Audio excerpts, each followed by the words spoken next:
धर्म ग्रंथों के अनुसार महर्षि भृगु ब्रह्मा जी के मानस पुत्र हैं। उनकी पत्नी का नाम ख्याति था जो दक्ष की पुत्री है। महर्षि भृगु सप्तर्षिमंडल के एक ऋषि हैं। सावन और भाद्रपद में वे भगवान सूर्य के रथ पर सवार रहते हैं। धर्म ग्रंथों के अनुसार महर्षि भृगु ब्रह्मा जी के मानस पुत्र हैं। उनकी पत्नी का नाम ख्याति था जो दक्ष की पुत्री है।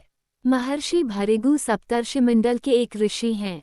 सावन और भाद्रपद में वे भगवान सूर्य के रथ पर सवार रहते हैं। एक बार सरस्वती नदी के तट पर ऋषि मुनि एकत्रित होकर इस विषय पर चर्चा कर रहे थे कि ब्रह्मा जी, शिवजी और श्री विष्णु में सबसे बड़े और श्रेष्ठ कौन है। इसका कोई निष्कर्ष न निकलता देख उन्होंने त्रिदेवों की परीक्षा लेने का निश्चय किया और ब्रह्मा जी के मानस पुत्र महर्षि भृगु को इस कार्य के लिए नियुक्त किया।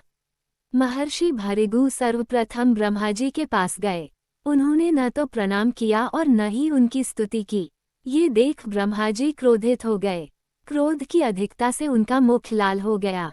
लेकिन फिर यह सोचकर कि ये उनके पुत्र हैं, उन्होंने हृदय में उठे क्रोध के आवेग को विवेक बुद्धि में दबा लिया। वहां से महर्षि भृगु कैलाश गए।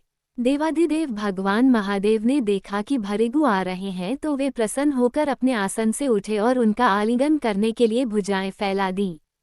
किंतु उनकी परीक्षा लेने के लिए भृगु मुनि उनका आलिंगन अस्वीकार करते हुए बोले, महादेव, आप सदा वेदों और धर्म की मर्यादा का उल्लंघन करते हैं।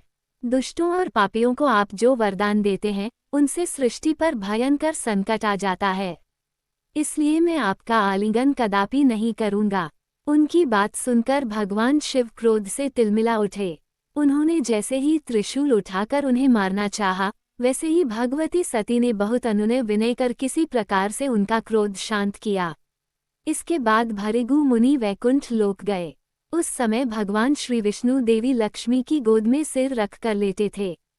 भृगु ने जाते ही उनके वक्ष पर एक तेज लात मारी।